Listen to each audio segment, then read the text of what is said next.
নমস্কার বন্ধুরা, রিতম পডকাস্টের আরেকটা নতুন এপিসোডে সবাইকে স্বাগত জানাচ্ছি। আজকে তোমাদের সাথে শেয়ার করতে চলেছি শ্যামনগরের একটা মারাত্মক ভৌতিক ঘটনা। যদি তোমরা আমার ভিডিও ফেসবুক থেকে দেখো ফলো করে নিও, ইউটিউব থেকে দেখলে সাবস্ক্রাইব করতে ভুলবে না। তো চলো আজকের গল্পটা শুরু করা যাক। আজকের ঘটনাটা আমাকে মেল করে পাঠিয়েছেন সঙ্গীতা পাল দিদি যেভাবে মেল করেছে আমাকে গল্পটা তোমাদের সামনে ঠিক সেইভাবে তুলে ধরার চেষ্টা করলাম। আমার নাম সঙ্গীতা পাল, আমার বাড়ি শ্যামনগর। আজকে যে ঘটনাটা তোমাদের সাথে শেয়ার করতে চলেছি, আমার জীবনে এই ঘটনাটা ঘটে 2022 সালে, কিন্তু এটার কিছু সিমটমস 2018 থেকে আমাকে তাড়া করে বেড়াচ্ছে। সেটা কীরকম? 2018 সালে তখন আমি জাস্ট গ্র্যাজুয়েট হয়েছি, আমার বয়ফ্রেন্ড রয়েছে একটা, তার সাথে আমার বিয়ে ওরকম বাড়িতে সবাই জানতো, মানে ঠিকঠাক হবে এরকম ব্যাপার। দিনটা ছিল সোমবার, মার্চ মাস 5 তারিখ 2018। সাডেনলি আমার বয়ফ্রেন্ডের অ্যাক্সিডেন্ট হয়। সে বাইক রাইড করছিল হাই রোডে, বাসের সাথে কোনোভাবে অ্যাক্সিডেন্ট হয়ে সেই পৃথিবী থেকে চলে যায়। ঘটনাটা শোনার পরে প্রথমত আমার সারা গা ঠান্ডা হয়ে যায়। আমি দেখতে যাই, দেখতে গিয়ে দেখি তার মুখটা চেনা যাচ্ছে না, ভয়ঙ্কর লাগছে। তার ফ্যামিলির লোক কান্নায় ফেটে পড়ে, সাথে আমিও। বিশ্বাস করতে পারছিলাম না, যেই মানুষটার সাথে 3 বছর ধরে আমার রিলেশন, সারা জীবন থাকবো প্ল্যান করেছি, সে আজ নেই আমার জীবনে। কিন্তু সত্যটা তো মেনে নিতেই হবে। আমার জীবনটা আবার আগের মতো এগিয়ে গেল, কিন্তু মাঝে মাঝে আমি যখন একা থাকতাম আমার মনে হতো আমার পাশে কেউ একটা আছে। বারবার ফোনে কোনো SMS আসলে মনে হতো ওই মনে হয় SMS করছে। একটা টাইমে গিয়ে আমি মনে করতে লাগলাম এগুলো আমার মনের ভুল, আমি একটু বেশি ভাবছি। কিন্তু জিনিসটা দিন দিন বাড়তে থাকলো। আমি যখন রাস্তায় একা বেরাতাম আমার মনে হতো কেউ আমাকে পেছন থেকে ফলো করছে। আবার কোনো সময় মনে হতো একটা ঠান্ডা হাত আমার পিঠের ওপর পড়লো। আমি এখন স্কুটি চালিয়ে বাড়ি ফিরতাম কলেজ থেকে, আমার মনে হতো স্কুটির পেছনটা ভারী হয়ে গেল, মনে হয় কেউ একটা চড়ে বসলো। আমি মাঝে মাঝে একা থাকলে মনে হতো আমাকে কেউ দেখছে। তো সেই সবের পরে 2018 সালে ঘটলো একটা বড় ভয়ানক ঘটনা। আমি মাঝে মাঝে আমার বয়ফ্রেন্ড আকাশকে, আমার বয়ফ্রেন্ডের নাম আকাশ ছিল, আমার বয়ফ্রেন্ডকে আমি মাঝে মাঝে দেখতে পেতাম, কোনো দিন স্বপ্নে, আর কোনো দিন আমি যখন রুমে কোনো কাজ করছি হঠাৎ করে পেছন ঘুরলাম, সাদা রঙের একটা শার্ট পরা কেউ এদিক থেকে ওদিকে চলে গেল। আর ওই শার্টটা চিনতে আমার ভুল হলো না, ওটা আকাশের শার্ট। মনের মধ্যে একটা ভয় নিয়ে বেঁচে থাকতাম। শেষে আর না পেরে হাউমাউ করে কাঁদতে কাঁদতে বাবা মাকে সব বলে দিলাম। আমার বাবা একজন খুবই ভালো জ্যোতিষীর কাছে দেখালো আমাকে। উনি বললেন আমার উপর নাকি একটা ফাঁড়া রয়েছে, যে মারা গেছে মানে আমার বয়ফ্রেন্ড, সে নাকি আমার পেছনে পড়ে আছে, সে আমাকে নিয়ে যাওয়ার চেষ্টা করছে। আমার বাবা এক পুরোহিতের কাছে নিয়ে গেলেন, উনি আমার হাতে একটা তাগা বেঁধে দিলেন। তাগাটা বাঁধার পর না গাটা হালকা হয়ে গেল। আর বাড়িতে উনি একরকম জল দিলেন, সেটা পুরো বাড়িতে ছড়ানো হলো। আমাদের বাড়িটা 2 তলা, আমার 2nd ফ্লোরে, 1st ফ্লোরে মা বাবা। পুরো বাড়িতে যখন জলটা ছড়ানো হলো না, আমার আর সেরকম কোনো ফিল হতো না, আর শরীরটা না প্রচণ্ড হালকা লাগতো। তো যাই হোক, ঘটনাটা স্কিপ হয়ে গেল। আস্তে আস্তে আস্তে আকাশকেও ভুলতে শুরু করলাম। প্রায় 2022 পড়ে গেল, জানুয়ারি মাস শেষ হবে সেই টাইমের ঘটনা। আমার জীবনে একটা নতুন পার্সন এসছে, 2021-এর লাস্টের দিকে। তার বাইকে করে একদিন শ্যামনগর থেকে বাড়ির দিকে ফিরছি। ফেরার পথে শ্যামনগর শ্মশানের পাশ দিয়ে আসছিলাম। শ্মশানের দিকে তাকাতেই মনে পড়ে গেল সেই দৃশ্য। আকাশকে যখন পোড়াতে এসেছিলাম, আকাশের মুখের হাসি। হালকা করে চোখটা সরিয়ে নিলাম। মনে হলো কেউ যেন আমাকে পেছন থেকে ডাকলো। আমি আর পেছন ঘুরে তাকালাম না। আবার মনে হলো একটা হাওয়ার মতো কিছু আমার চুলটাকে স্পর্শ করে গেল। আবার মনে হলো পেছন থেকে কেউ আমাকে ডাকলো। এইবার আমি ঘুরে তাকালাম, দেখলাম একটা কালো মতো লোক, বয়স কত হবে 42-45, লাইট পোস্টের সামনে দাঁড়িয়ে রয়েছে। ঢিডো চোখ, মানে একদম লাল চোখ নিয়ে আমার দিকে দাঁড়িয়ে রয়েছে, মানে একদম তাকিয়ে রয়েছে। আমার সাথে পুরো আই কন্ট্যাক্ট হচ্ছে। রাত তখন 11টা মতো বাজে। লোকটার চোখের দিকে না একটা আলাদাই ব্যাপার ছিল। প্রথমে ভাবলাম হয়তো কোনো মাতাল টাতাল হবে, তো আর বেশি কিছু না ভেবে বাড়ি ফিরে এলাম। বাড়ি ফেরার পরে এইবার শুরু হলো আমার জীবনে ঘটে যাওয়া কিছু ভয়ঙ্কর জিনিস। আমি আমার খাটের ওপরে শুয়ে রয়েছি। আমার খাটটা না একটু নড়ে উঠলো, আর আমার বেডটা একটু ডেবে গেল। মনে হলো কেউ আমার বেডে চড়ে বসলো। আমি হালকা কেঁপে উঠলাম। তারপরে ভাবলাম ঘুমের চোখে হয়তো ভুল হয়েছে। আবার চোখটা বুঝলাম। এইবার আমার গায়ে কেরম একটা কাটা দিতে শুরু করলো। সারা শরীর ভার হয়ে গেল। চোখে খুললাম যখন, একটা অদ্ভুত জিনিস দেখলাম। আমার যে সিলিংয়ের উপরে একটা ছায়া এদিক থেকে ওদিক যাচ্ছে। আর কিন্তু বিশ্বাস করো, আমি না কিছু করতে পারছি না, মানে উঠতেও পারছি না, আবার কথাও বলতে পারছি না, চিৎকারও করতে পারছি না। আমার সারা শরীর কেরম যেন একটা হয়ে গেছে। হঠাৎ করে না আমার মাথায় একটা খেয়াল আসলো। 2018-এ যখন ওই মাদুলিটা বেঁধে দিয়েছিল, আমার কেন জানি না মনে হলো মাদুলিটা আমার হাতে নেই। আমি উঠে দেখলাম সত্যি মাদুলিটা নেই আমার হাতে। আমি প্রচণ্ড ভয় পেয়ে গেলাম, কিন্তু আমি উঠতে পারছি না, কি হচ্ছে আমি বুঝতে পারছি না। হঠাৎ করে কানের পাশে একটা ঠান্ডা হাওয়া বয়ে গেল, আর একটা গরম নিঃশ্বাস আমার কাঁধে পড়ছে। মনে হচ্ছে কেউ আমার গায়ে উঠে আমার কাঁধের কাছে এসে কিছু একটা বলার চেষ্টা করছে। হঠাৎ করে একটা গলা ভেসে হলো, মিনু। মিনু, এই মিনু আমার ডাক নাম, আর মা বাবা ছাড়া একমাত্র আকাশ ওই নামে ডাকতো আমাকে। আর গলাটা না প্রচণ্ড চেনা, মনে হচ্ছে অনেক দিন আগে এই গলাটা আমি শুনেছিলাম, 2-3 বছর আগে। মিনু, মিনু, আমি এসে গেছি।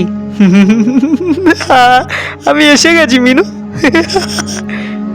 ওই হাসিটা আমি লিখে বোঝাতে পারছি না, এতটা ভয়ানক একটা হাসি না, আমার সারা গা কেরম যেন করছে। হঠাৎ করে আমি প্রচণ্ড একটা শক্তি নিয়ে চিৎকার করে উঠলাম, বাঁচাও বাঁচাও। আমার বাবা আর মা দৌড়ে এলো ওপরে, উঠে লাইট জ্বালিয়ে দেখে আমি কাঁদছি আর একা একা কথা বলছি, আমার চোখগুলো বোঝা। বাবা সঙ্গে সঙ্গে আমাকে উঠিয়ে ডাকছে, কি হলো মা, কি হলো মিনু মা, কি হলো? কোনো সাড়া দিচ্ছি না। আমি নাকি খালি বিড়বিড় করে বলছি, আকাশ, আকাশ আমায় ছেড়ে যেও না, আকাশ, আকাশ আমি আসছি, আকাশ আমায় ছেড়ে যেও না। বাবা মা আমাকে একটা জলের ঝাপটা দিল। আমি সঙ্গে সঙ্গে উঠে বসলাম। উঠে দেখলাম বাবা মা পাশে। আমার সারা শরীর ভেঙে পড়ছে। আমি বললাম, কিছু হয়নি, তোমরা যাও। বাবা মা ঘর থেকে চলে গেল। ঘরটা আমার পুরো বন্ধ মনে হচ্ছে। হালকা হালকা করে চোখটা বুজে ফেললাম। চোখটা বুজে ফেলার পরে একটা স্বপ্ন আমার চোখে এলো। স্বপ্নটা ঠিক এরকম ছিল, একটা ছেলে সাদা কালারের শার্ট পরে, সারা গায়ে রক্ত, মাথা পুরো ফেটে গেছে, মুখের একটা সাইড নেই, পুরো মনে হচ্ছে চামড়া কেউ খুলে নিয়েছে। আমার দিকে তেড়ে এসে আমার গলাটা টিপে ধরে আমাকে মাটিতে শুয়ে রেখেছে। আমি বলছি, কে তুমি? কেন মারতে চাইছো আমাকে? বলে উঠলো, ভালোবাসি তোমাকে। আমি আকাশ। খুব কষ্ট হয়েছিল। গাড়িটা বালিতে খেয়ে স্লিপ হয়ে গেল। আমার মাথাটা না একটা সাইড পুরো বাসের নিচে পড়ে গেল। কিন্তু তুই 2021-এ একটা ছেলে তোকে প্রপোজ করেছে, তুই তাকে অ্যাসিড করে নিলি? অ্যাসিড করে নিলি তুই? আমি বলতে লাগলাম, আকাশ, তোমাকে ভোলার আর কোনো রাস্তা নেই আমার কাছে। এবার আমাকে আমার মতো বাঁচতে দাও। আমার বাবা মা আছে, আমার লাইফ আছে। ও বলতে থাকলো, আমার নেই? আমি মরে গেছি, তাও তোর চারপাশে ঘুরতাম। তোর ওই শালা বাপ মাদুলি এনে দিয়েছে না তোকে? দিয়ে ও দুটো নোংরা ভাষা দিল। দেওয়ার পরে বলল, আমি ওই মাদুলি ছিঁড়ে ফেলে দিয়েছি শ্যামনগরে শ্মশানে। এবার আমি তোকে মারবো। হ্যাঁ, তোর বাপকেও মারবো, তোর বাপকে একদম একদম একদম কুত্তার মতো মারবো। আর তোমাকে মেরে আমি আমার সাথে নিয়ে যাবো সোনা। আমি তোমাকে একা রাখবো না, এখানে একা রাখবো না। আমার স্বপ্নটা ভেঙে গেল। স্বপ্ন ভাঙার পরে আমি হাঁপাচ্ছি উঠে। আমার গায়ে 102 জ্বর। আমার মাথা ধোয়াচ্ছে মা, জলপট্টি দিচ্ছে। জ্বর নামার কোনো নামই নেই। আমার বয়ফ্রেন্ড বাড়িতে এসে আমাকে দেখছে, বুঝতে পারছে না কি হচ্ছে। সেই রাতে আমাকে হসপিটাল শিফট করা হলো। হসপিটালে 2টো ইঞ্জেকশন দেওয়ার পরে আমি ঠিক হলাম। পরের দিন সকালে আমার বয়ফ্রেন্ড এলো। বয়ফ্রেন্ড এসে বলল, কেমন আছো এখন? আমি ওকে জিজ্ঞেস করলাম, মা বাবা কোথায়? ও প্রথমে না একটু আমতা করছে। আমি জিজ্ঞেস করলাম, আমার দিব্যি বলো, আমার বাবা মা কোথায়? তোমার বাবা কালকে আসার সময় অ্যাক্সিডেন্ট করেছে। আমার বুকটা ফেটে গেল। সেই রাতের আকাশের স্বপ্ন আমার মনে হচ্ছে চোখের সামনে ঝলসে উঠলো। আমি বললাম, বাবা বাবা বাবা বেঁচে আছে তো? ও বলল, সরি, তোমার বাবা আর নেই। আমার সারা পৃথিবী ভেঙে পড়ল। আমি গিয়ে হসপিটালে সব আমার হাতে সেলাইন ছিল, ওষুধপত্র সব ফেলে দিলাম। দৌড়ে উঠলাম। আমাকে ডাক্তার, আমার বয়ফ্রেন্ড সব কেউ ধরে রাখতে পারছে না। কোনো রকম আমাকে আটকে বিকেলবেলা বাবার শরীর পোস্টমর্টম করা হয়েছিল। বাবার মুখটা দেখলাম আমি, লাশটা দেখে না আকাশের মুখটা পুরো ভেসে উঠল। আমি পুরো ভয়তে কেঁপে উঠলাম। আমি হাউমাউ করে কেঁদে উঠলাম। আমাদের পরিবারে একটা ঝড় নেমে উঠল। সারাটা দিন আমরা মনমরা হয়ে থাকতাম। তারপরে শুরু হলো আরও ভয়ানক জিনিস। আমার বাড়িতে ভাঙচুরের আওয়াজ হতে থাকলো। মনে হতো ছাদের ওপর কেউ লাফাচ্ছে। আমি আর মা এক রুমে শুতে শুরু করলাম। মনে হতো রাত 2টোর সময়। আমরা দরজা সবসময় লক করে শুতাম। মনে হতো সদর দরজায় কেউ নক করছে। কি হলো? দরজাটা খোলো, আমি এসে গেছি। আমার বাবার ভয়েস পুরো বাড়িতে ভাসতো। আমি আর মা প্রচণ্ড ভয় পেয়েছিলাম। কি করব আমাদের মাথায় আসছিল না। শেষে আমরা আমাদের এক পাশের বাড়ির আঙ্কেলকে বললাম যে, আঙ্কেল, আমরা এইভাবে বাঁচতে পারবো না। শেষে আমার এক মামা ছিলেন, উনিও এলেন। ওরা খোঁজ নিয়ে একজন ওঝার খোঁজ দিলেন। উনি অনেক যজ্ঞ করে বললেন, তোমার বাবা শান্তি পায়নি আত্মা। তোমার বাবারটা আমি ব্যাপারটা ম্যানেজ করছি, কিন্তু তোমাদের জীবনের সব থেকে বড় শত্রু যে তোমার বাবাকে আজকে তোমার থেকে দূরে নিয়ে গেছে, সে হচ্ছে তোমার এক্স বয়ফ্রেন্ড। ওই ছেলেটা তোমার জীবনে ঘুরে ফিরে বেড়াচ্ছে। আদৌ কিন্তু আমি ওই ওঝাকে আমার লাইফের ব্যাপারে কিচ্ছু বলিনি। উনি বলে দিলেন, ওই ছেলেটা তোমাকে অনেক বছর ধরে ধরার চেষ্টা করছে। কিন্তু পারেনি। আজকে সুযোগ পেয়ে গেছিলো যখন তোমরা শ্যামনগর ঘাটের সামনে দিয়ে যাচ্ছিলে। শ্যামনগর শ্মশানে তুমি চুল খুলে তোমার এখনকার প্রেজেন্ট বয়ফ্রেন্ডের বাইকে বসে যাচ্ছিলে, তখনও তোমার উপর অ্যাট্যাক করে। তুমি একটা কাজ করো, তোমাকে আমি এই মাটি দিচ্ছি আর এই মাদুলিটা দিচ্ছি, এটা পরে তুমি শ্যামনগর শ্মশানে যাবে। শ্মশানের পূর্ব দিকে একটা জঙ্গল মতো আছে, ওখানে কাল সকালে গিয়ে দেখবে তোমার পুরনো মাদুলি পড়ে রয়েছে, ওটা আনতেই হবে। ওটা না আনলে একে আটকানো যাবে না। আমি পরের দিন সকালে আমার 2-3 জন বন্ধুকে নিয়ে চলে গেলাম, আমার বয়ফ্রেন্ডের 3-4 জন বন্ধুকে নিয়ে চলে এলো। অনেক খোঁজাখুঁজির পরে একটা নিম গাছের তলায় ওটাকে আমরা পেলাম। কিন্তু বিশ্বাস করো, মাদুলিটা ধরার সঙ্গে সঙ্গে না প্রচণ্ড ঝড় বয়ে গেল। আমরা কোনো রকমভাবে তাড়াতাড়ি বাড়ি আসলাম। উনি মাদুলিটাকে নিয়ে অনেক পুজো আচ্ছা করলো, আমাদের ঘরটাকে পুরো বন্ধন করলো, আমাকে বন্ধন করলো, আমার মাকে বন্ধন করলো। অনেক বড় যজ্ঞ হলো আমাদের বাড়িতে। আমার হাতে 2টো মাদুলি দেওয়া হলো, মায়ের হাতে 2টো মাদুলি দেওয়া হলো।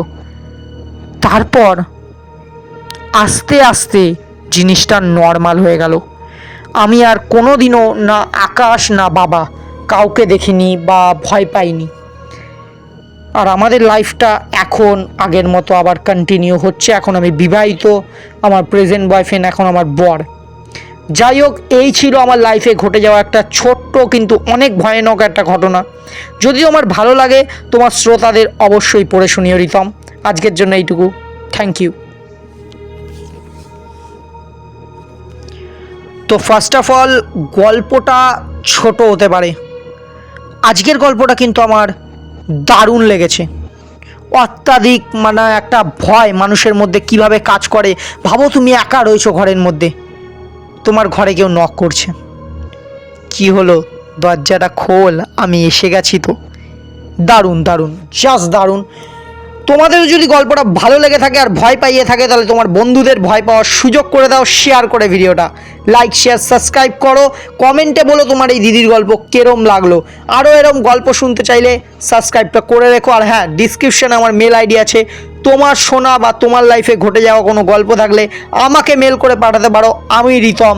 তো চলো, আজকের জন্য এইটুকু। দেখা হচ্ছে অন্য কোনো ভিডিওর সাথে, আবার নতুনভাবে ফিরে আসবো নতুন কোনো গল্পের সাথে, নতুনভাবে ভয় দেখাতে।